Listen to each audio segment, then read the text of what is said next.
Alex Echimbalu, joining us to talk about these issues. Let's get started with Ivan Kahwa's report and let you know what is happening in the country.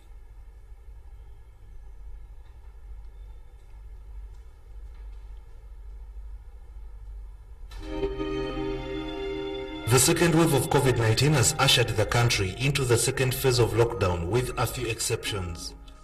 Government will aim at reducing the speed and the intensity of transmission within the next 42 days. As of 17th June 2021, Uganda recorded 626 deaths, with 42 people dying in a single day, while 1,397 new cases were recorded, bringing cumulative cases to 70,176. 1,015 people are admitted at health facilities. Recoveries stand at 49,327. Experts say that the proportionate of samples tested has hit 17% in Uganda, yet for a country to control the disease effectively, the number has to be less than 5%. Uganda's health system is overstretched and the available oxygen supply is also strained. Currently, the country can produce 3,000 cylinders of oxygen per day, against the consumption which also stands at 3,000 cylinders. The oxygen is being produced, but the cylinders to distribute it are not enough. Oxygen is one of the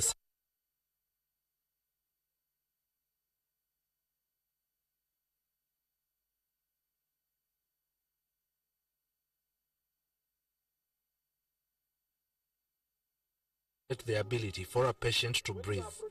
Each cylinder is 6,800 liters of oxygen. An averagely critically ill patient consumes 1 to 2 cylinders per day. This is 6,800 to 13,600 liters of oxygen. A severely ill COVID-19 patient needs 4 to 6 cylinders per day. Between 26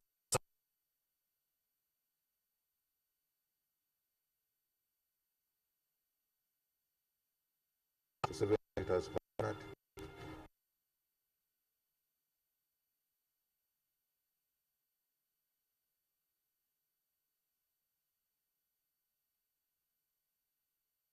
explains how COVID-19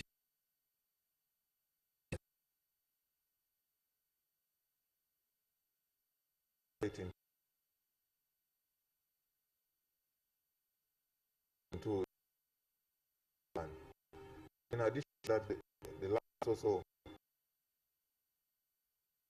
like concentration of oxygen is not able to get into the body systems. 19 patients across the country. Dependency.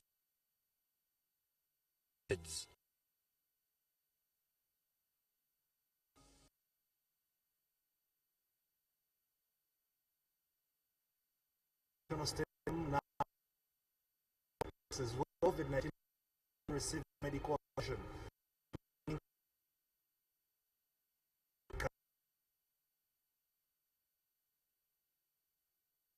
Applauded.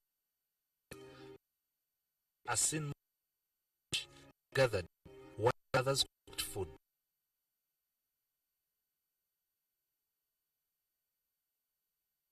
A patient.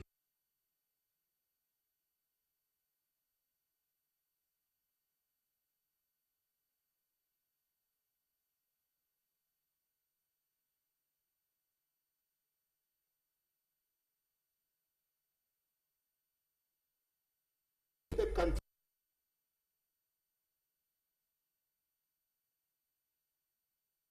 is a state on a number of TV stations.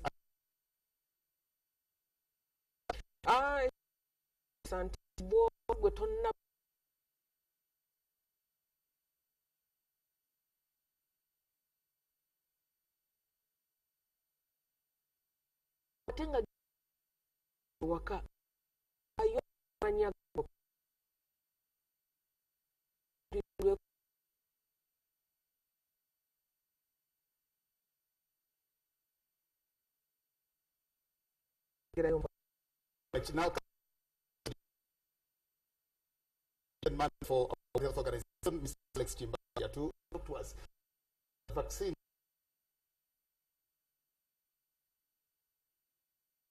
What WHO is doing to have more vaccine.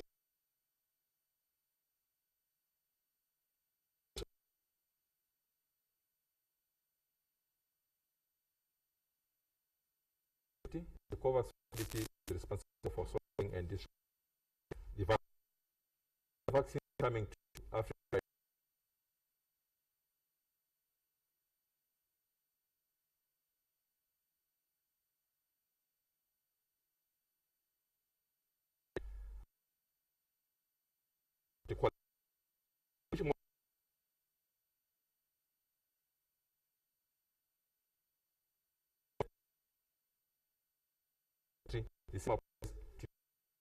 That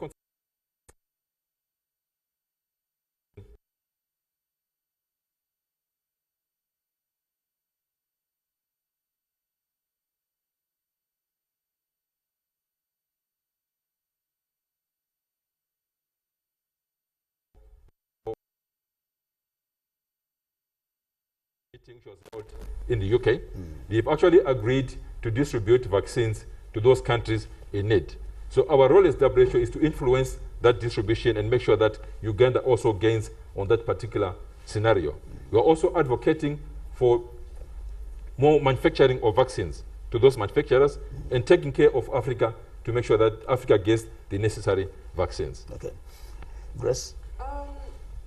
Ekintu ekikwatagana ku kugemebwa kize kiyogeza abantu ebigambo bingi nnyo. Mpozi oba oliawo muwandiisi w'enkalakalira Dr. Diana Twina atandikira awo kwekyo ekibuuzo nti waliwo ze tuyita myths and misconceptions ku bantu abagemebwa.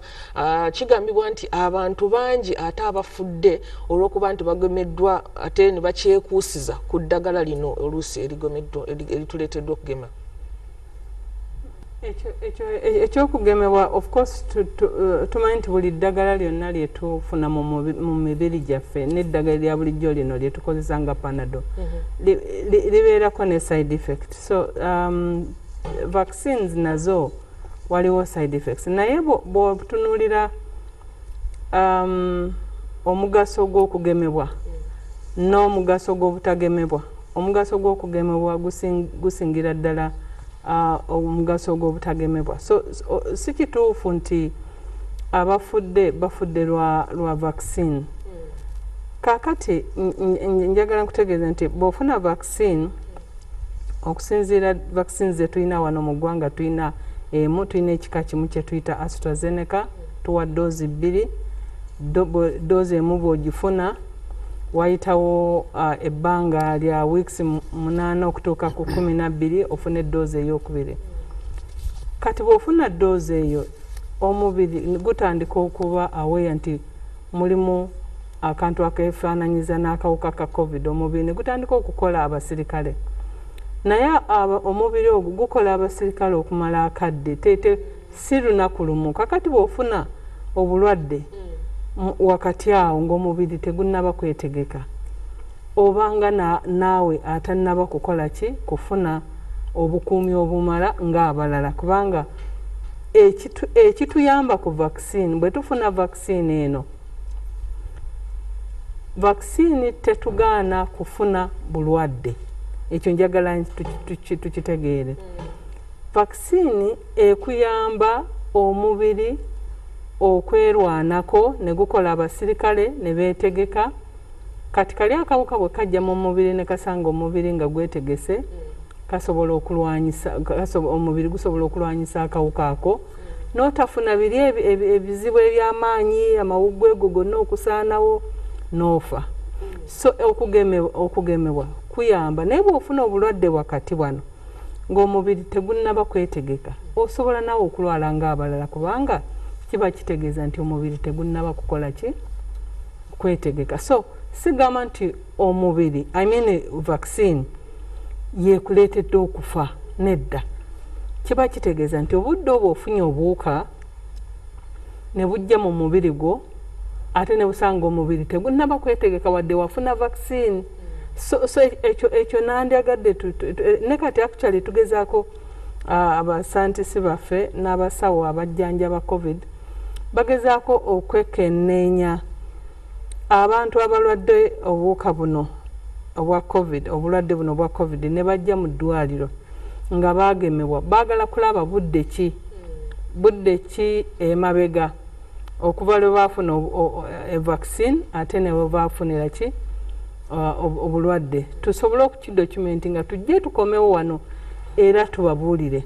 Naye kye tumanyi nti awalala wonna abaasooka okugema, bw'ogema n'ofuna ddoozi ey'okubiri n'oyisaawo wiikisi nga 2 oba 3, ne bw'ofuna obulwadde after wabeerawo chansi y'amaanyi nnyo ku bitundu nga 86 ku 100 wabeerawo chansi erwanyisa akawuka ako ate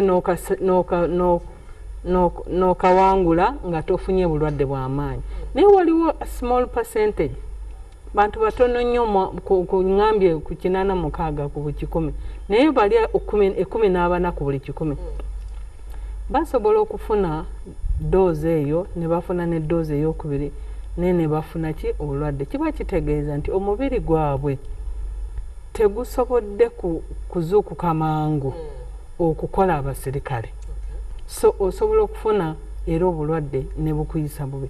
Naye ennamba ennene nnyo bw'ofuna vaccine n'ofuna doozi ey'okubiri ne wayitawo ebbanga ng'omubiri gumaze okukola abasirikale, tofuna bulwadde bw'amaanyi. Era mbamanyi abantu baffe, nze njagala kuwe ekyokulabirako, abantu baffe abasinga nze bemmanyi abaali bali hesitant bagamba nedda katulabe beba endiza apakitale mu ddwaliro abasinga nga balina obulwadde bw'amaanyi obubanyize ennyo. Abatafuna vaccine banyigiddwa nnyo, bakoseddwa nnyo obulwadde buno. Nze abantu bemmanyiiko bisijja kwogera manyi, naye mbamanyi nti bali hesitant, bakyali omwo bakyerowooza, obulwadde ne bakwata ate ne bayisibwa bubi nnyo mu ddwaliro. Okay. Well, thank you so much, Dr. Diana Twine, the Permanent Secretary, for debunking the myth of people who actually think and say that getting the jab again is what has escalated the problem. I'll come to Mr. Alex Timbaru here to address us on the issue of the variants, because we're talking quite about a number of variants now that we're seeing the rates of COVID-19 spiraling across the country. And we've heard about the different variants that are coming in from the different country. We just need to know and understand how is that working on us, and how is it, and what variants do we have in the country that are possibly very dangerous, and how we need to manage it. Right. Thank you very much for that question. It is important to indicate that we have quite a number of variants in the country, in Uganda, which have been picked through our rigorous system where we're actually monitoring these variants. To make it in simple terms, I know we've changed our nomenclature for naming variants, but I'll use the ordinary nomenclature just for people to understand. So one of the variants which we have right now is the one which was referred to as the UK variant. We now have that in the country. That is common and it's actually spreading. We also have the South African variant. That again is also in the country. It is also spreading. It has actually been picked in a number of areas. We have the Nigerian variant, which is also another variant which is actually cutting across the country right now. Then we have our own variant, the Ugandan variant. So you find these are the common variants which we have right now in the country. What does this mean, having such variants? It means that it's going to change the dynamics of transmission. What has been noticed in the past is that the variants you have already mentioned by name are actually efficient in terms of transmission of COVID, which means you're going to have a landscape of transmission changing. The dynamic is going to change. We're going to have a fast increase in the number of cases. So that's what we're going to have. The other thing you're likely to have is the severity of cases which you're going to be getting because of the change in these viruses. So these are the variants which are currently trending right now in the country. Okay. Well, thank you so much, Mr. Alex Timbaru. We also now need to add on to this from Professor Pontiano Kalebo of the Uganda Virus Research Institute, also telling us and talking to us about the variants. Welcome, Professor Kalebo. Right into March, we begin to see some changes. Yeah, introduction of these new variants that had been described in the UK and in South Africa. In fact, when you look at our data, this is preliminary, we're still doing more. If you look at our data of February to March, we have now a dominance of the UK and the South African variants, which are the alpha and the beta. And then the A23 is third. In fact, that time, February to March, the alpha and beta, the UK variant, South African variants, had the same percentages, yeah, on number one, and then the A23 was the second. So now we're beginning to see an increase of these new, what now they're calling variants of concern. Now, when you look at the data of April to May, now again you see now at the top is the variant from Nigeria. It used to be called the Nigerian, but that has changed. That one is also a variant of interest, not of concern, but has some interest mutations that are of concern. Then we have also the Indian as number 2, yeah, in April to May. So we have the Nigerian, now the Indian, and our 823.1 is third. So you can see a shift now into these variants of concern which people are worried about and variants of interest. So we can say we are still looking, but we can see we are beginning to see a shift of a dominance of these variants that are thought to be more transmissible, yeah, and in some cases they could even cause more severe disease. So also as far as vaccines are concerned, the Delta is also less, there's less protection against some of the vaccines.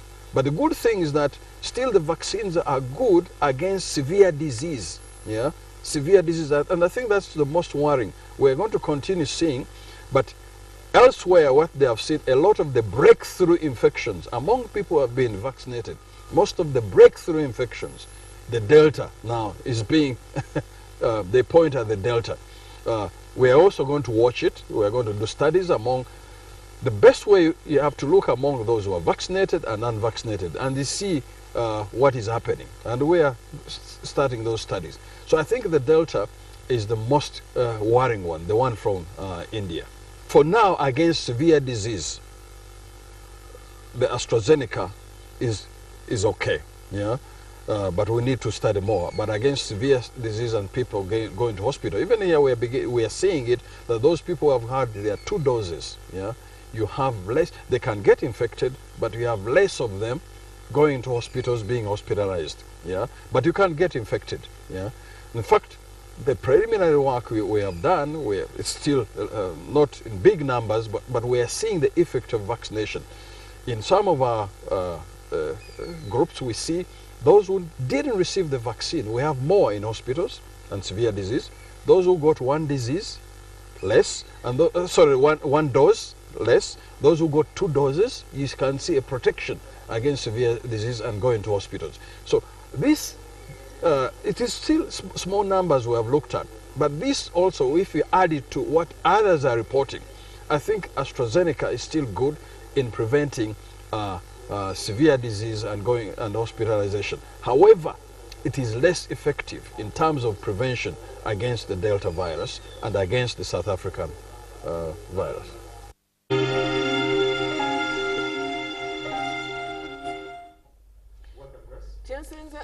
kyensinza okukwata mu bigambo professor byayogedde abadde ayogera ku bika ebya viruses ebiri ewaffe mu Uganda, naye asinze kukwatagana nnyo ne Dr. Atwine ku kigambo kya vaccine nti vaccine gye tulina y'amaanyi era esobola okutuyamba, newankubadde nga gamba nti tekijjaawo nti osobola okukwatibwa akawuka, naye akkiriziganya ne Dr. Atwine nti osanga omubiri gwonga mugumu obutakosebwa nnyo. Kati nno nze njagala ntunuulire ku bannaffe abakozi abali mu byobulamu. Dr. Atwine, waliwo nteekateeka ki eri okwongera ku bakozi mu byobulamu okusobola okwenganga ekirwadde kino? Bwe twafuna weeve yasooka kubanga obudde obwo twali tukola okusinga nnyo surveillance nga tuziyiza okufuna community infection twa recruiting abantu 1,300 ne tubateeka mu districts zonna ne wano ku center nga tugoberera nga following abaali bazze nga bazze mu ggwanga abalwadde ne tubateeka mu quarantine centers kati ekyo ne kituyamba ne tudelaying okufuna community transmission oba obulwadde okubuna mu bantu nga tomanyi we buva ne ku luno of course obudde obwo twatandika n'okurecruitinga n'okutraininga abasawo aba ICU mukimanyi nti mu ggwanga muno tubadde tetulina ICU ezimala ate nga tetulina intensivist oba abakugu abakola mu intensive care unit ne bannansi so ne tutandika okutraininga abasawo 4 naye okutraininga okwo kwali kwakumala myezi 6 naye kubanga kakati twagenda mu weevu eno twali twakatrainingako myezi ng'ena abalala ne tubazaayo ne batandika okukola era kati tugenda n'okwongera okurecruitinga abalala 5 era twamaze dde okufuna communication okuva mu public service nga batukkiriza era tugenda kwongera abantu mu malwaliro ate sekyo kyokka ekyokwongera abasawo mu malwaliro naye n'okwongera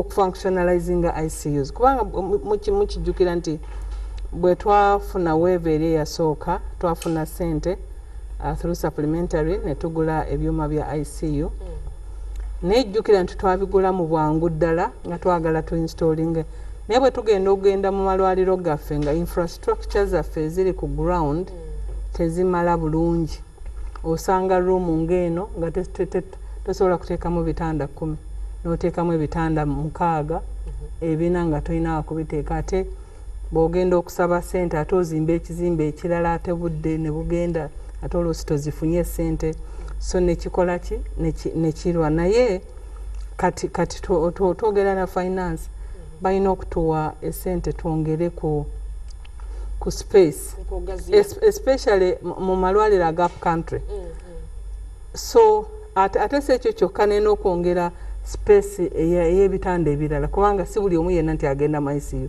naye ate ojja kulanga omuntu muyi teetaaga ICU naye yeetaaga eddwaliro abeere ku ward so tugezaako kati okuexpanding era wenviiriddeyo minisita wange abadde amaze okupresentinga mu task force kyebye twetaaga wadde twateekayo tents ne tuteekamu ebitanda bigenda tugenda kuteekamu ebitanda nese ebyo byokka olina okufuna amazzi olina okusika amazzi olina okuteekawo toilet olina okuteeka abalwadde we banaabira olina okuteeka amasanyalaze olina ebyo byonna ebyo byetaaga sente tobikola nga tolina sente so kati ebyo byetusaba nti Ministry of Finance bweneeyanguwako okutufunira resources tujja kuziweereza mu district mu regional referrals functionalizing ebyo ebintu ebyetaagisa then tufune space yes oyogedde ku bakozi bangudde okusobola kubateekateeka okwenganga ekirwadde kino ebigendererwa bye mubawadde ebikulu eri olulwana luno byebiriwa ebigendererwa ekyokusooka kuyigiriza abantu okulaba nti kuno okuyigiriza kwe tukolako kulina n'okugenda mu malwaliro tulina okuyigiriza abantu baffe bonna abajja twajjukira nti abasawo baffe tebatunuulira covid yokka waliwo endwadde endala waliwo abanajja nga balina omusujja malaria ate nga naafuna covid mu ddwaliro so education okuyigiriza abantu baffe mu malwaliro ekyokubiri ebigendererwa byaffe kulaba nti twongera ebikozesebwa mu malwaliro PPEs ezo z'owulira zibanga bwonywa amazzi wano bw'owojjidde wano z'okozeseza olwaleero zonna oyiye oggyeyo ndala oyiye olunaku so ziggwawo mangu nnyo naye ekyo kikulu nnyo kubanga tulina okuprotectinga abasawo baffe wadde nga abasinga bagemebwa naye tetwagala tubateeke ku risk so tulina omulimu gw'okulaba nti abasawo baffe bali protected bafuna byonna ebikozesebwa wadde nga oluusi osanga waliwo okusoomozebwa nti bye tuweereza tebimala okulwanyisa obulwadde bwa covid bayirawe kuli expensive era bwe mpulira aboogera sometimes bambi mbasaasira kubanga bw'osisinga okomparinga ndowooza Alex nandyagadde akyogereko ensi endala zifulumiza sente mmeka okulwanyisa obulwadde buno bwa covid nga America budget ya America yakozesa sente mmeka just mu mwezi gumu gwokka mwezi gumu kakati ffe twogera mwaka gumu n'ekitundu so abantu bambi bookasita bawulira nti barilizinze biliyoni 3 naye biliyoni 3 ezo 26 nziguza ebyuma nyanzi waddala awensi z'abasawo mwezi gumu ziweddewo kyokka olina pipi olina okuliisa abalwadde olina okutambuza ambulance olina byonna ebyo byonna so kulaba nti amalwaliro gaffe bagaba galina okukola tulina okulaba nti really tuteekamu resources ezimala yes. Dr. Atwine, thank you so much for that. Mr. Chimbaru is coming here to supplement on what Dr. Atwine has actually talked about, the cost of managing this pandemic, because just like she says, we tend to look at how much money has been put into this and just politicize it. Let's talk about, give us a picture of what the other countries are actually doing and how much they're spending to paint a picture to us of how they're managing the pandemic in their respective countries. Right. Thank you very much. The issue of the pandemic should not be politicized. That is the starting point. If you talk about management of the pandemics, there are a number of areas which we need to be looking at. The simple thing which we need in the hospitals, we need protective equipment, PPE. PPE alone is not a cheap commodity.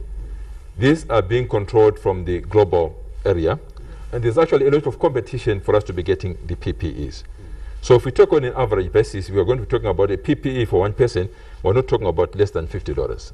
That is for one person. That is from head to toe. That person is supposed to be looking at PPEs, which means that's another expensive commodity, right? So going at the issues of even diagnosis, we're talking about laboratory diagnosis. If we're going to be talking about PCR, that's again not a cheap commodity. That's about $12. That is if you get the cheapest. They can go as far as $20, right? We're talking about testing one person. Right. So when you talk about medical supplies, that's another additional cost. Okay. Right. I cannot give a rough estimation to say which country is using what right now, but I'm trying to give you a breakdown of what we are procuring to manage the pandemic. Okay. So that alone is an indication that COVID is an expensive disease. Okay. Well, I want to thank you so much, Dr. Chimbaru in here. But remember, there's also been a lot of talk about vaccinated people dying of COVID-19. Now, let's debunk the myth again and all the relevant sources as we listen to Dr. Alfred Dirwale, who is the Assistant Commissioner for Vaccines and Immunization. Let him speak to us about this.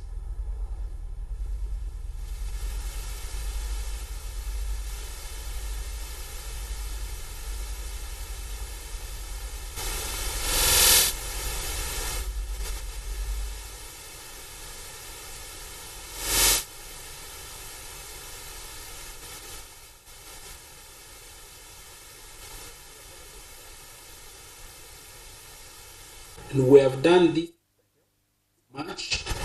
We vaccinated all the key persons in Uganda without testing any of them. We vaccinated all the healthcare leaders, the parliament, the judiciary, the executive, and the general public in public places without having to test, and that was not a mistake. And it is not a mistake, and that position is not going to change.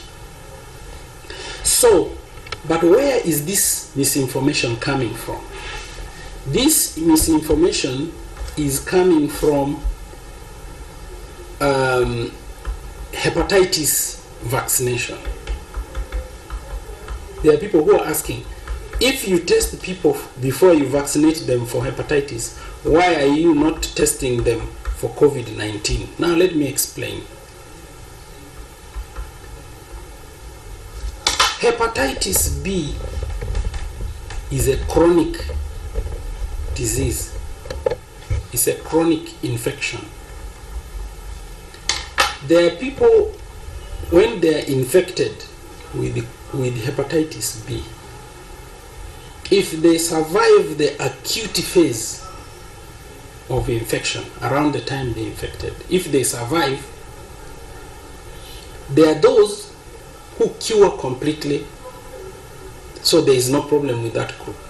But there are those who become carriers of that virus, and the virus continues to damage their liver, and the liver keeps recovering, keeps damaging, keeps recovering, and these persons are perfectly okay, although they continue infecting.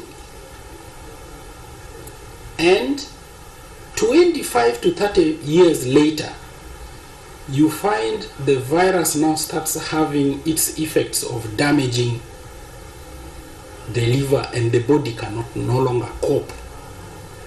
And eventually they end up with either liver cirrhosis, cancer of the liver, which culminates into liver failure and death. Now, because of the chronic nature of hepatitis B, when we are carrying out the adult vaccination program, we test everybody before vaccination. What is the reason?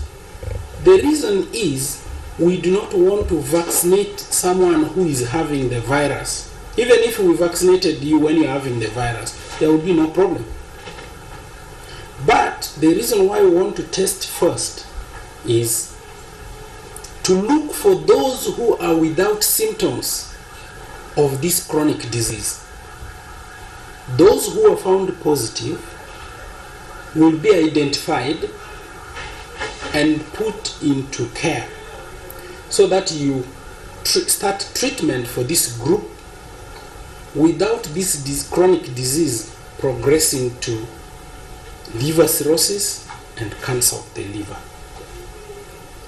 The reason for testing is to identify them so that they do not continue progressing to those chronic forms of the disease many years later. That is the objective. But COVID-19 is an acute disease. It comes and challenges the body. It either wins by taking you through the severe forms and death, or your body emerges victorious. And in any case, most people do not have symptoms. So, about 2 weeks later, 2 to 3, you will have cleared, if you are still alive, you will have cleared the virus completely.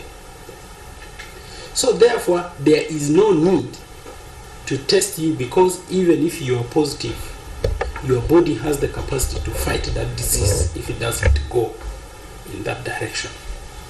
So we don't test for COVID-19 because it is an acute disease.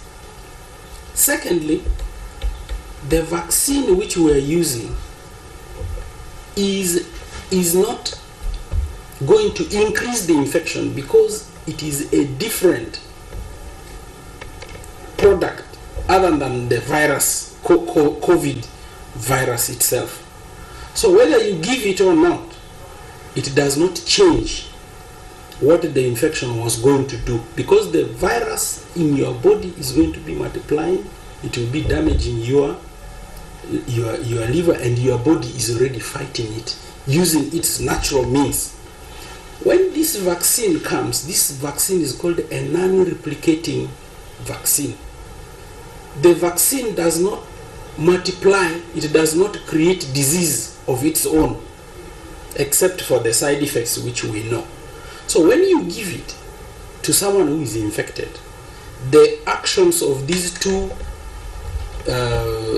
products is different.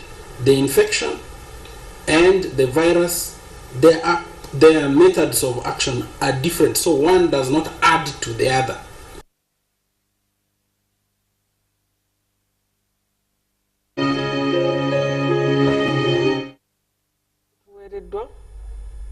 Obubaka obutuweereddwa bulaga nti okwegemesa kulungi era tekulina wadde kakwate kukwongeza akawuka ka COVID-19 mu mubiri gwo wabula okuwa amaanyi omubiri gwo okusobola okulwanyisa akawuka ako nga tetunakweyongera katusooke tunye ku lwendo lw'amazzi oluvannyuma tukomewo.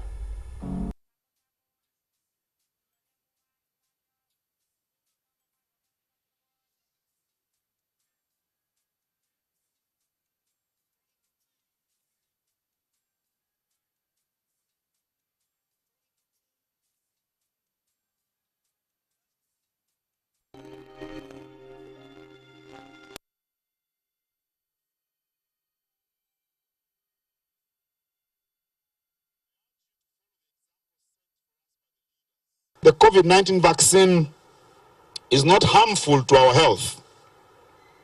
And I urge you to go and get vaccinated. So we need to follow the guidelines issued by the Ministry of Health. We need to follow the guidelines issued by the World Health Organization. We need to follow the guidelines issued by the government and other leaders. Let's continue following the SOPs. Let's wash our hands regularly with soap. Let's use sanitizers. Let's give each other, let's socially distance. Let's wear the masks. Let's avoid attending so many events, burials, weddings, house parties. Let's avoid these. Do physical exercises. And let's give ourselves enough rest. Those are some of the guidelines that are being issued to us by the health experts. And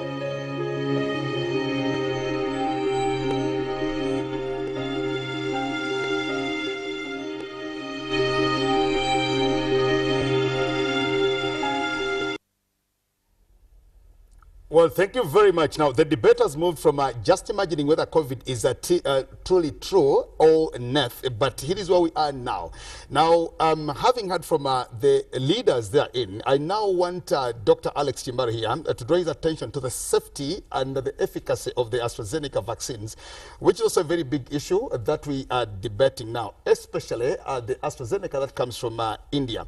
And we also want to know how different it is from the AstraZeneca of UK and the other vaccines that we not have in the country.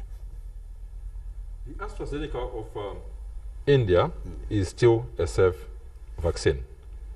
The World Health Organization took through this vaccine a rigorous process, emergency use listing. This is a process which they look at vaccines to make sure that these vaccines are safe for use and can be used in any community. The same process was used for all the vaccines we're talking about now. AstraZeneca from South Korea went through the same process. AstraZeneca in Europe, it went through the same process. So what I'm simply saying right now is that the AstraZeneca from India is a safe vaccine because it has gone through a rigorous process in terms of safety measures. So WHO recommends the use of AstraZeneca from India. Okay. Would it be good or possible to allow the other players? For example, we have the non-for-profit organizations here, religious organizations. We've heard from the religious leaders, the cultural leaders. Did you think it would be recommended that they can do the procurement for themselves to help subsidize on the efforts of government? Right. Procurement of the vaccine is supposed to be a multi-pronged approach. We need to support government. We need to support ourselves. What is important in the procurement of vaccines is to make sure that those vaccines which are procured by private entrepreneurs are not subjected to high prices.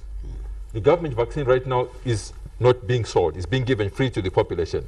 So the moment we have the private sector coming on board, that is acceptable as long as they do not sell the vaccine. But that again goes with the government. They need to be in agreement with the government policies. What does the government of Uganda say about importation of vaccines?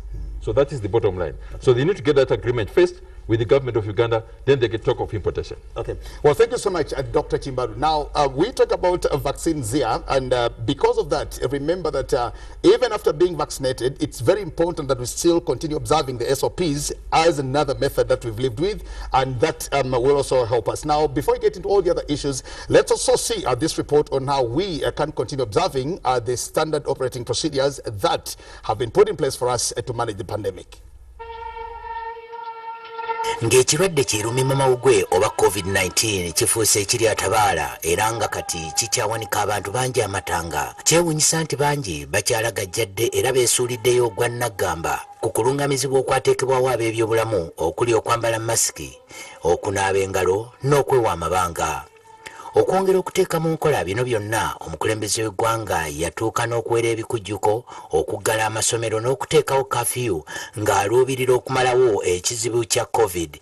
Naye kyewuunyisa nti abantu bakyatwala ebintu bino okubeera eby'olubalaato. Olunaku olwokutaano twayiseeko mu kibuga Kampala wakati, embeera bw'etu bwe yabadde efaanana ng'omukulembeze w'eggwanga tannaba kuyisa biragiro ebigobererwa kaakano. Abaffe tugambe nti abantu baagala nnyo ssente okusinga obulamu bwabwe oba tebannategeera bukambwe bwa kirwadde kino kimunaabya ngalo. Kiki ekibalemesa okugondera amateeka agaali tuwonyezza COVID-19? Abantu abasinga bamala kulabako ne balyoka bakkiriza. Nze kyensuubira buli akyalemeddwa okukwata ekiragiro tannalabako ku muntu afudde oba tebannafiirwako mu famiri zaabwe. Lwaki tuyambadde masiki agamba leero lwa Sande ne weebuuza nti ku Sande COVID takwata? Mukasa Andrew ne Mugisha Moses bagamba nti abantu abamu bakyabulamu okunnyikiza enjiri ya COVID-19 ate nga n'abasuubuzi amabanga olumu agaalagirwa gabakaluubiriza okukwatagana obulungi n'abaguzi baabwe. Abamu bali ignorant. Boshegera nibo baba bagambye tatutaso abigoberera. Babonaga nti oli bamugambye social distancing ne kati nga abantu kukola bwaga mita 2 mita 1. Ne kasoma tajja bbeere eri omuguze ng'ali eri. Mukibi Richard akulira abasuubuzi mu katale k'e Nakasero agamba nti enkola ey'ampulukutu za musota ziwulira namuggo abamu ku bannayuganda gye baagala kubanga baagala kubassaako maanyi nga we gatali beesuulirayo gwa nnaggamba. Gavumenti erina bateerako omukono gwa kyuma. Tugezezzaako ffe ng'abakulembeze okukubiriza abantu naye lwakuba tulinamu abantu abannaffe abakyalina maintainti eyo egamba tino obulwadde neibayo takola ki tabuyina.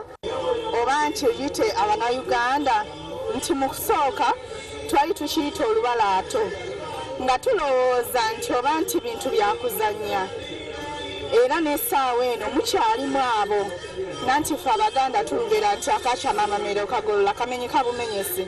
Nze ndowooza nti obuganda buvudde ku saidi ya gavumenti kubanga okubira ddala mu ntandikwa gavumenti erina ebisuubizo bye yakola n'etatuukiriza mu kulwanyisa obulwadde bwa COVID.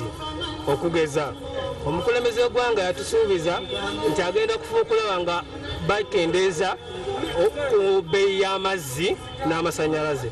Nze nga mu ndowooza yange ndaba nti bintu bikulu nnyo mu kulwanyisa obulwadde. Poliisi ekwata emiggo LDU gw'osanga tayambadde masiki bw'anaakulaba n'omugga ajja kwambala. Waliwo abagamba nti olulimi olukozesebwa mu kubuulira abantu ebikwata ku COVID-19 lwandibadde lunyuma okuwulira okusinga okubatiisatiisa nga Kalanzi Fumu bw'agamba. Okusinga ddala gavumenti yatiisiza butiisa abantu bulwadde n'erekerera ate okubalaga nti obulwadde buno abulina aba n'embeera bweti ne bweti abantu basobola okwekola ki okwekuuma.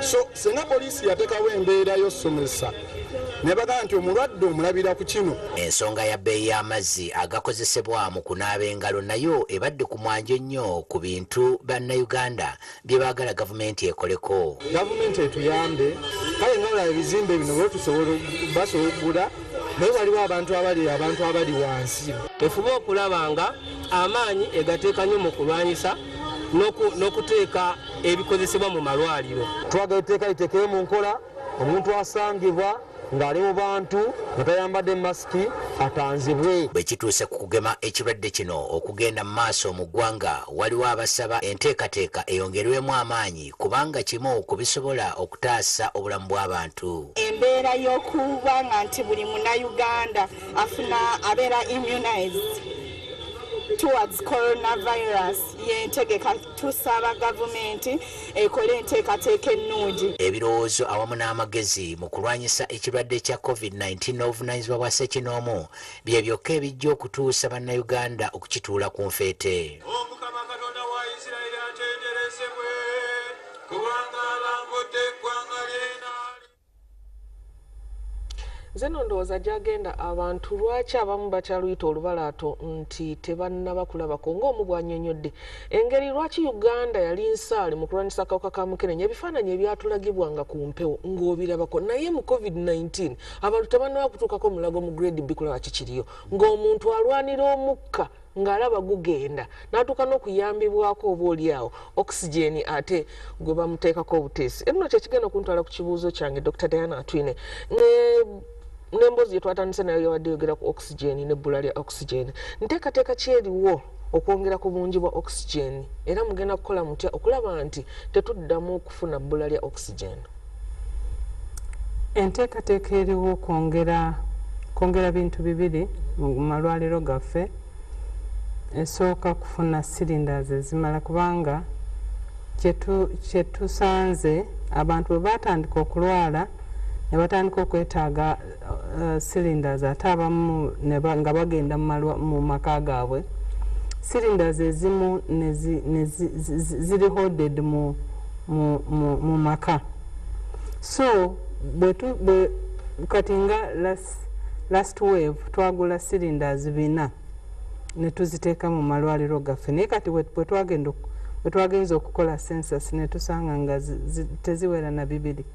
So ekikulu kulaba nti twongere amaanyi okwongera ennamba za cylinders. Expectinga cylinders 3,000 okujja mu ggwanga naye of course zino ziva bweru so zo tetulina control yonna.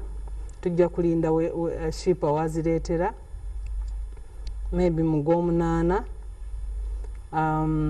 Ekirala okwongera oxygen, ebyuma ebikola oxygen. Ebyuma ebikola oxygen emulago twateekayo ebyuma mu weeve eri eyaggwa. Waliyo ebyuma ebyali bijjanjaba abalwadde abaaliyo naye bwe twalanga ennamba ya demand eyongedde ne tuteekayo ebyuma ebirala naye still era kubanga ennamba ebeera yeeyongera kati bateekayo ekyuma wenjogerera ndooza mu wiiki ejja kigenda okuggwa kitandika ate okwongerako kijja kubanga kituwa cylinders 230 olunaku naye still ekyo tekimala ennamba bwe yeeyongera kiba kyetaaga oxygen omulala n'amalwaliro gaffe amalala amanene agali mu region nago gayina ebyuma ebyaliyo naye kati olwa demand kati kyetaaga ate twongereyo ebyuma ebirala nga bwe mwawulira president ayogera bwe tunagenda ku rate eno tujja kwetaaga emitwalo 2,500 cylinders olunaku kubanga kati tuoperatingira wakati wa 2,500 ne 3,000 ng'otaddemu ne private sector. So kati eyo namba ntono nnyo okusinziira ku demand eri mu malwaliro gaffe. Grace, don't you think it's actually very good that Dr. Twin addresses us on the issue of about 95% of the positive cases are actually under home care? Yes. And because of that, there's a danger of people administering oxygen onto themselves. And we've also heard there's what they call medical oxygen and industrial oxygen. And people need to actually know and get the differences of how they need to manage that situation and how bad it possibly could be to the people in their homes. Dr. Diana, how you know what handikira? Kati nandyagadde message yagenda webale nnyo okugjayo ekintu ekyo kubanga abantu balowooza nti ogenda n'ofuna sirinda yonna gye bakugamba nti mulimu oxygen n'otwala n'oteeka ku mulwadde. Nedda, waliwo kye tuyita medical oxygen. Medical oxygen erina okuba pure nga temuli contaminant, temuli ki gyowa omuntu. Ate waliwo ne industrial oxygen gye bakola naye ne bakola ki nga mulimu impurities ate nga teri pure kubanga oyo oxygen bamukozesa okuweldinga okusala ebyuma okukola ki okwocha ebyuma oyo oxygen gabakozesa naye omulala abeera nga ali contaminated cylinders ezo teziri pure nti zakolebwa kuteekamu oxygen agenda mu mawuggwe g'omuntu nedda oyo oxygen bamukola nga just wakwokya byuma so abeera alimu impurities kakati oyo tusaba abantu abatuwuliriza bw'oba ogenda okugula sirinda y'okutwala waka mu home based care omulwadde sooka weetegereze ddala sirinda eno obuuze abakugu bakubuulire kubanga si sirinda yonna gy'osanga nti yaki erimu medical cylinder medical oxygen so naye n'ekirala nakyo tusanze abantu bangi abafudde lwakuba tebajja mu malwaliro ne bapimibwa kubanga waliwo abajja nga batambula naye nga amawugwe kumpi gaweddewo ogenda okumupima ng'alimu 5 6 ate nga oxygen yaffe yandibadde 98 ne waggulu so ogenda okumuteekako okufigitinga okumuadmitinga okukola ki n'akugendako abasinga baba baludde waka nga bejjanjaba nga bagezaako okubatreatingira waka kiba kirungi bw'otandika okuwulira obubonero obukuleetera okussa obubi okussamu obubi kiba kyetaaga oyanguwa ogende mu ddwaliro bakukebere kubanga waliwo akuuma akakebera ne bapima oxygen wo ne balaba bw'obanga oxygen wo ng'ali wansi obeere mu ddwaliro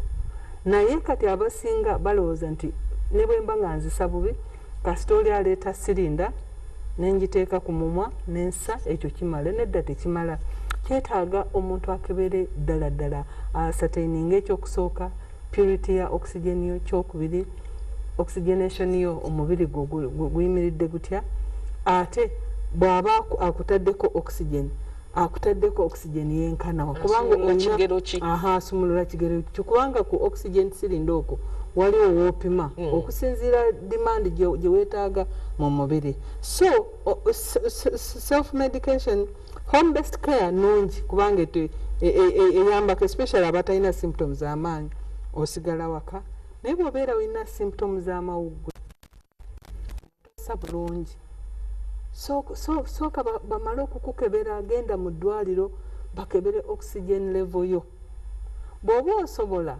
abalala n'omusawo asobola oba nansi n'akulaga obuuma buno buli available mu pharmacy okagula n'okateekako ku lugalo n'olaba oxygen yo level kasita oxygen yetandika okukendeera neeva ku 9 netandika okukka weetaaga omusawo abeere ng'akukebererawo akukebererawo ate na prescribing oxygen entuufu gy'osaanidde okukozesa. Thank you so much, Dr. Diana Twine, the Permanent Secretary of the Ministry of Health, just right there. Now, because we know that about 95% of the positive cases are being managed from the homes under what they call the home-based care, because we're trying to save the health facilities that are not enough for all the cases and the surge in the COVID-19. How should we do and how should we manage home-based care? Dr. Richard Kabanda explains to us. We are calling out for members of the public, especially those who are undergoing home-based care, is that it's good for a family to identify somebody who will be closely monitoring you. And because we have two scenarios. There are those who are going through home-based care when they are symptomatic and they get over it without even feeling anything. We also have individuals who start by being asymptomatic and in the process develop signs and symptoms. So once those individuals develop signs and symptoms, whether mild or, it is better for somebody who is caretaking this person to always be at the outlook. Some of the key things to look out for is whether somebody can actually breathe very well all the time, especially at night.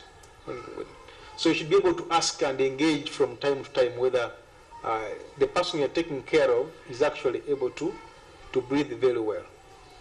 And then it's also better for them to look out for any signs and symptoms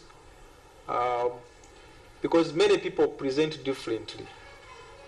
Others may be having flu, others may be having high temperatures, others may be having cough, dry cough. Others actually may be having all of those. And then also what may be important is the caretaker or even the patient, him or herself, to identify a close health worker whom they can consult from time to time. Because this consultation is help in building confidence in the patient, but also for the caretaker. And the other key issue that we may actually look out for is that in case somebody develops complications, you should always have plan B. Then what we are encouraging is that two key things will happen. One of them would be that if somebody has signs and symptoms, can I start on the treatment? If I'm asymptomatic, can I start on the treatment? What about the people I'm staying with? So those are key questions. And what we are seeing right now is that there is suddenly increased number of people looking out for drugs from different drug stores or pharmacies or drug shops. And we have heavily cautioned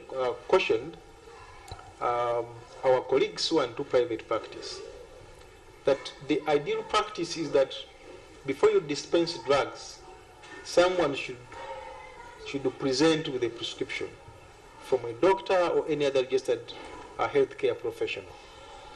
And why we are trying to limit that is that all over social media now, there is a growing concern of many people using different antibiotics. What we are advising members of the public now to do who are into home-based care is to resort to our natural remedies. Actually, even when you have been prescribed modern drugs from doctors, it's better to supplement them with our natural remedies, especially the drinks. Our natural foods, our natural fruits, oranges, mangoes, ginger. So, but all along, many families are actually, even before COVID came, people had flu, people had some respiratory disease, used to take some of these products. And that's what we're trying to encourage.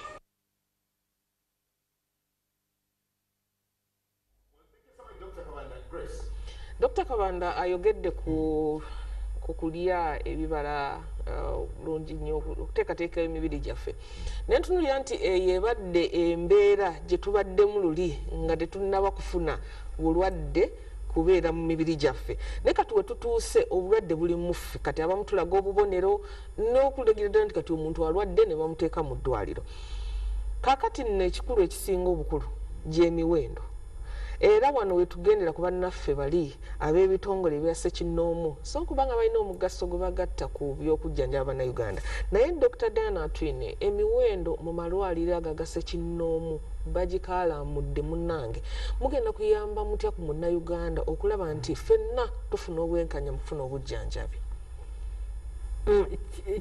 ekyo kyoyogeddeko eky'emiwendo ey'amaanyi mu malwaliro gaffe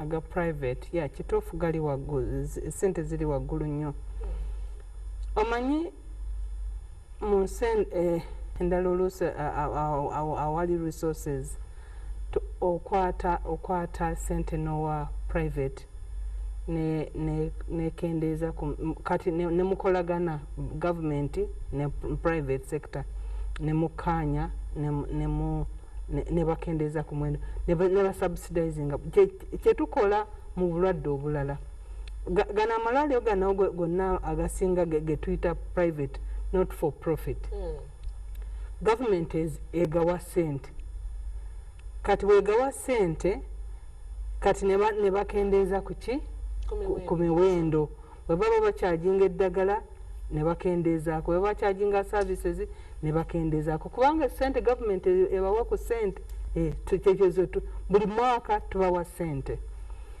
naye kakati ku kino kubanga kyali kyamaanyi nnyo nga tetusobola ate nga naffe ffeka tuli tustrugglinga nga tetusobola kukwata sente mu gavumenti naffe nga tetulina zimala ate tutuwe aba private nga ekyo tekisoboka kati aba private kyona nabo ne basala kubanga eno liberalized economy buli omu asaba sente okusinziira bwa justify nze naffe concern eyo tugimanyi nti ddala sente nyingi naye engeri gye tutabawa ssente engeri gye tutasubsidizinga services ezo eki kyetusobola okukola kutuula nabo era tubadde nabo bakimanyi tubadde twogera nabo abamu nga tugamba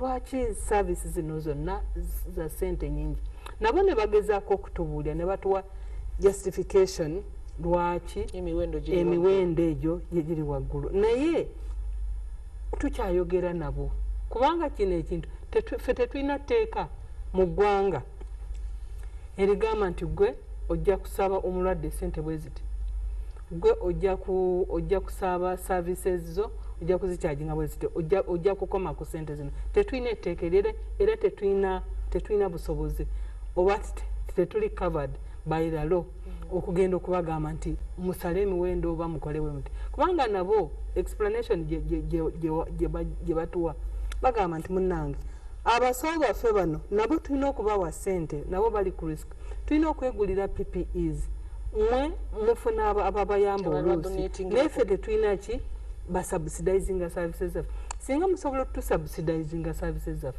tulina tusobola okusala omwe naye ate naffe ewaffe wano naffe tukola ki essente ze tulina twagala ziteeka muki mu bintu bye twetaaga ennyo nga tetusobola ziwa ba private so ekyo tukyayogera nabo naye simanyi to what level ekyo sisobola kubawa ansa olwaleero kubanga ndowooza ab'amateeka be batuufu be banasobola otubuulira how we can engage that naye amateeka gabakkiriza okukyajinga zonna ze baagala naye okwogera tukyayogera nabo n'abamu actually olwaleero waliwo eyaŋŋambye nti erimu eddwaliro lyakkiriza okusala ku ssente so ekyokunegotiatinga kikyagenda mu maaso naye tetusobola bafosinga tetulina tteeka eryo eritukkiriza singa tubawa ssente awo tujja netudictatinga kubanga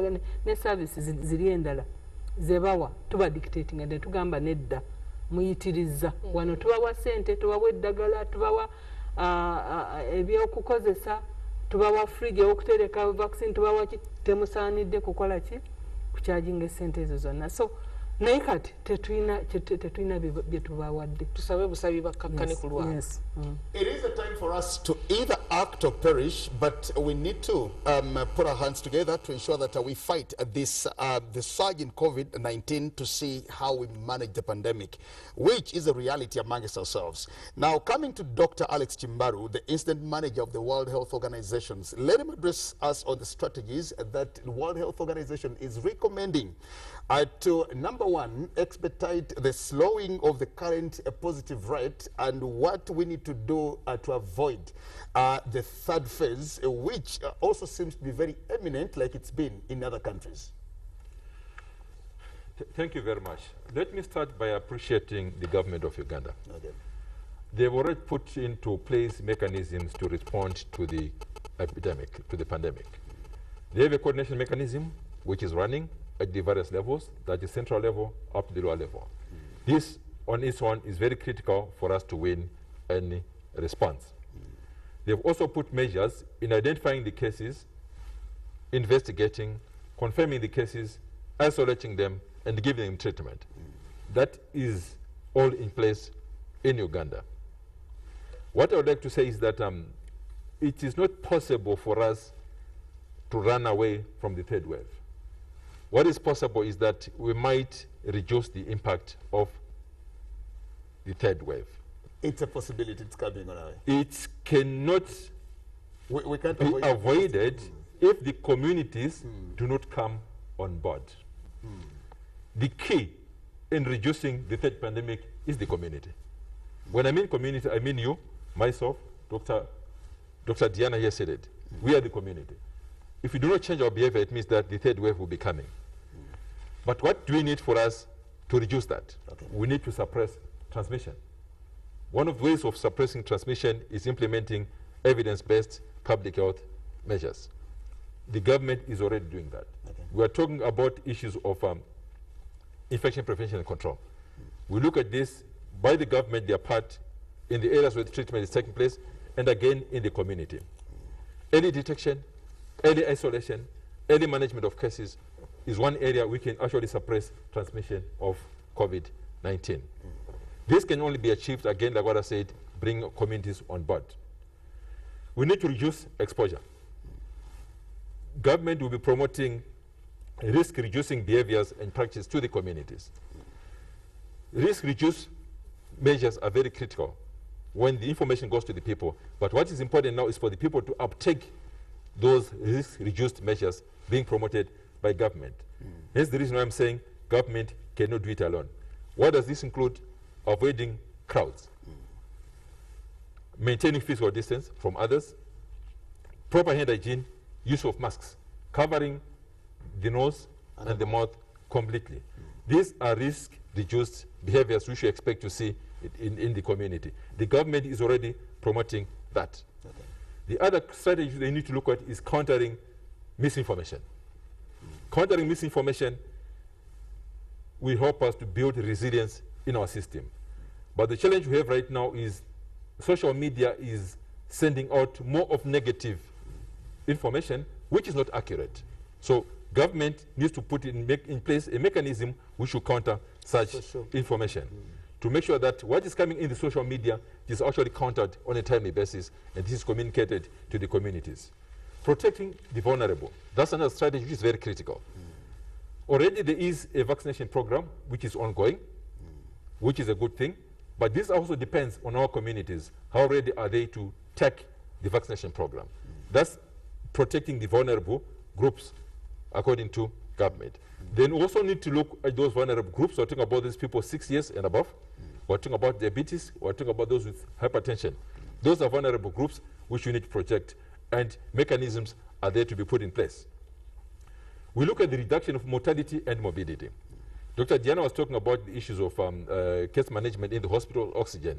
We need to reduce the number of people who are dying. We need to reduce the number of people who are getting the infection. That's another strategy which the government has put in place. It's already in place. But what I'm simply saying is, let's strengthen it up to all the levels, from the central level up to the lower level facilities.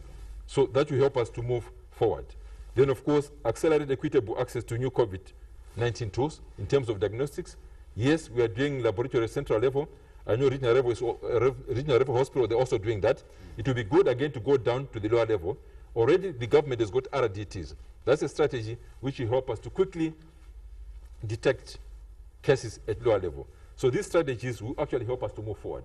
But I want to emphasize the fact that we cannot win this pandemic if the communities are not on our side. Okay. So in my last message, you are saying that let's have a turning point today with the community. Let them be part of the response. Okay. Let them bring all the risk-reduced behaviors into place. That is the only way we can have this pandemic being controlled. That is the only way we can reduce the third wave of this pandemic. Thank you so much, Dr. Alex Chimbaru here. And Grace, coming to the doctor has made a very good submission here to just let people know that COVID is not escalated by government. COVID is not escalated by the Ministry of Health. COVID is not escalated by any other persons. COVID is escalated in the communities, and until we know and see how to actually manage it. Today with Dr. Diana. Chindeesezza okujjukira akaseera kali omukulembeze w'eggwanga we yatuweeramu kaliwe nti atadde public transport okujja abaana ku masomero ennaku ennya. Abantu bangi baava mu bibuga ne beeyuna ebyalo. Naye tetumanyi bameka abaagenda nabwereeyo. Simanyi Dr. Diana Twine the government bali ready ku ekyo ekigenda okutuuka ku baatuuseeyo mu byalo. Naye kyenkuttemu bya Dr. Chimbaru ayogedde ku mikutu migatta abantu abali ku social media nti bw'oba otunuulidde kuliko obubaka obw'enjawulo obuzze bwogera si ku bulwadde bwokka wabula n'engeri y'okwejjanjabisaamu.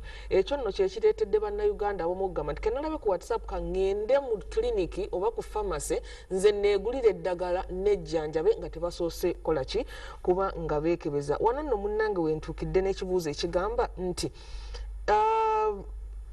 kiki ekiviiriddeko abantu okwegulira eddagala lino era ministry nga mmwe mugenda kukwasaganya mutya okulaba nti abantu bano mubakugira okuba nti bafuna obujjanjabi bo bennyini? Ekimu ekibaleetedde ekyo social media buli omu awandiika kike ate abakisomye naye akitwala bubwe. Oli n'agamba nti steaming ewonya COVID kati n'amanya nti kyekyo n'akitwala. Omulala n'agamba nti oba kino kiwonya kino kubanga buli omu akimanyi bubwe. Naye ne batagenda okubuuza abakugu mu byobulamu basobole okubagaidinga.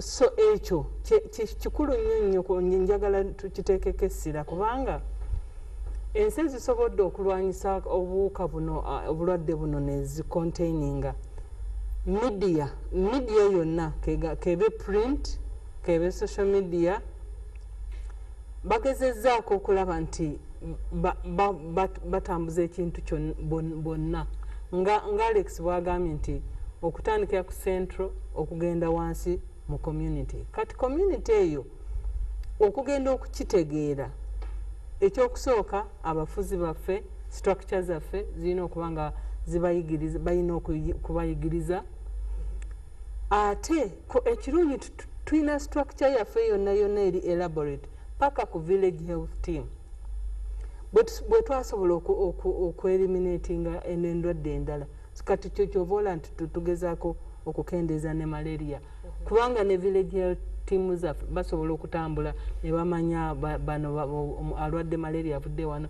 So structure yaffe yonna okuva ku Ministry of Health okugenda mu local governments okutuukira ddala ku kyalo tulina structures naye tulina kino ekintu nakyo si kyange oguli si mulimu gwange oba tinkwatako oba sijja kutuula kubanga nkyalinda allowance bwetaliiwo sijja kutambula njogere ku kintu kino. Ate ekirala okubuuzabuzibwa kubanga nze mmanyi okuwandiika ku social media oba nengenda mu mawulire nempandiika oba nengenda wali wano emikutu gyaffe gye tubeerako n'owulira nti mu kifo ky'okuconcentratinga ku kintu kiki ekitutta COVID tukoze tutya tuyise tulwalinze tutya abantu bategeere common cause eno tugirwanyise ng'abali mu lutalo. Obeera mu lutalo oli n'atambula eno oli n'agenda eri oli neyeebaka temujja kuwangula lutalo. Kyetaaga mwenna mube nga mwogera kimu kyetaaga mwenna mulwanyisa kintu kimu. Naye akati oli najja okisigeni abantu bafudde bonna kakati bwe mba ndi mulwadde aŋŋamba ayo sigenda yanti tewali okisigeni kyokka ate nga waliwo 10,000 abagenda mu ddwaliro ne bawona ne bagenda eka.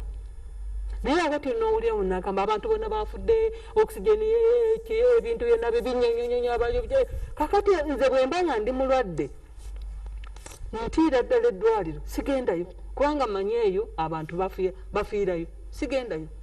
Naye singa ffenna twogera mu lutalo luno ffenna ne tugamba nti katulwanyise obulwadde buno tukoze tutya bwe tuba tutaddewo SOPs zino buli omu kati ne tunyiikira amazzi weegali amazzi lwaki gwe tolina mazzi kale katukuleetere katunoonye abantu abanakuleetera ku mazzi wano gwe lwaki wano tolina lwaki teweewa akabanga lwaki buli omu naabanga ki ng'ali ku lutalo luno. Naye wakati n'oyogera kyo nagamba wakati COVID teriyo baleeta COVID kuba sente kakati oli abwawulira ekyo abamu babikkiriza bambi babikkiriza. So singa ffenna ate nga Alex bwagambye nti obulwadde buno tebusaanidde kuba politiko tetusaanidde kuba politicizinga kuba obulwadde buno bwe bunaatukwata ffenna bututwala kobe n'alumanya kobe saalumanya. Ate ekizibu nti nze ne bwe naaba careful gwe ne weeragajjalira obulwadde ne bukukwata ojja kumukosa okiraba. So ffenna olulimi lwandibadde lumu olutalo tulwana olutalo luno. Ensi ezisobodde okukwatira awamu ne media nezituka nesupportinga gavumenti buli omu ne twogera ekintu kimu ogenda okulaba nga olutalo baluwangudde. Naye ffe kati ennamba etuuse ku kino lwakuba buli omu ayogera kike buli omu aconfusinga kyensomye ku mawulire ate tekyogera nakiri ku ground ate kyendabye ku ground tekifaanagana n'oli kyayogedde so nekitutabula omutwe. Okay. The 626 deaths that are recorded from the cumulative figure, which is 70,000 plus, is also what has caused a lot of anxiety and fear amongst the public. But the good news is that quite a number of those have also survived. Now, we do not have to lose all hope as though everybody who contracts this deadly virus has to die. We have a few testimonies to let you know that even when others are dying, yet again, we can win. Let's have a few testimonies just before we close this down. Contracting the coronavirus can lead to social stigma. Symptoms can persist for weeks to months. For many people living through this, sharing their story is the only way validated. Here's what some of the survivors have to say and what you need to know. Dr. Sam Riamoki is a medical doctor turned trade unionist of over 20 years. The former Workers MP spent weeks battling COVID-19 at Mulago National Referral Hospital, and now he gives his ordeal. He says that initially he thought he had malaria and started treatment, but the pain persisted. At the beginning, I started treating as malaria because I didn't expect COVID to be here because I had done all the scopes. But later on, they recognized I didn't have doubt because I didn't realize at all these are actually signs. And actually, I'd been falling sick of malaria, and also some few times I'd been addicted, but this is the first time I had the type of pain I was feeling. The body was so bad to the extent that at one time I got disgusted with the body because they are giving painkillers, but the pain is not going. The fever is so much like the body is burning, not the fever I always get. Because the malaria fever, chills and stuff. But it's a fever which is like the body is burning. And then I realized that again, if I fly in the body, I would die because you can't live in this house without a body. So Riamoki narrates that as he was struggling for his life in the high dependence unit, one question kept on lingering in his mind. The question, what happens when you die? You know that is a question. Every time you think of such a question, you try to dodge because you know that my death is far. There's always that impression. But now here I am. And there are 50-50 chances either of recovery or continuing. And I said, okay, if I die today, what happens? So now I was in that one, asking God to take over, and whatever happens, I handed everything to him. Then I realized that question is very simple if you are in the road. Dr. Riamoki says that his experience at the hospital brought him closer to God and has changed his life and the way he looks at things. For a vessel, I'm just thanking God, trying to sing, oh Lord my God, when I in awesome wonder consider, oh, the works thy hands have made. Got that. Now, by the time I reached and almost crossed, but finally gave me a chance to continue living, I knew that the time I'm going to live, I should use it productively to conclude. In the isolation room, he says that he felt so lonely, abandoned and driven into panic mode. You know, you go to hospital with your family because usually you go together. And then when they discover that you have COVID, you are separated. Now, then so that shows that it gives a very big loneliness because, okay, like for me, I'm separated now, I'm over there. Now, health workers, but the health workers are in PPE. And then that separation from the family gives you another very big haunting because you see, you start seeing, oh, it even makes you think that you are now, the death is near because and then I say now, you remember colleagues who are fallen sick, you go there and bad and you come back, all of you, and leave them. So that's the feeling now. Oh, so it's like, I'll never see this again. So it's like now, from here, you're just going to be taken to bed. So the COVID-19 survivor has no kind words for private hospitals that are charging exorbitant monies to manage COVID-19, but thank the management of Mulago Hospital. That private sector charging 3 million, but for me, I'm sorry, they are my colleagues, but that's being acting as scavengers because I don't think that the treatment, because I know the type of drugs we give, even oxygen, it cannot be worth the 3 million to people, really. That's too much per day. And I think the government should prevail over the private units. I know they can, it's difficult to establish ICU, but instead of scavenging over people who are in need because people are so desperate. Actually, in the private unit, I was supposed to pay 3 million per day. But here, when I look at this thing, if you compare the standard, this was almost, if it was private, I would even pay 20 million per day. So I come out of that place and I'm not paying any money. Free. So it's like I saved over 100 million. I appeal to the general public to strictly observe the standard operating procedures to avoid hospitalization, and to all those doubting that COVID-19 is not there, take him as an example. You are enemy, that pain and experience as a human being, you don't want anyone, even if you have someone maybe is here in water, you don't want that person to go there because it's a tough thing. So you're trying that no one should go there, let people just prevent themselves. Because I got COVID, tested, proved, I've been treated, and I've come out. So for me, that type of speculation should not be arise. People should know that for sure there's COVID.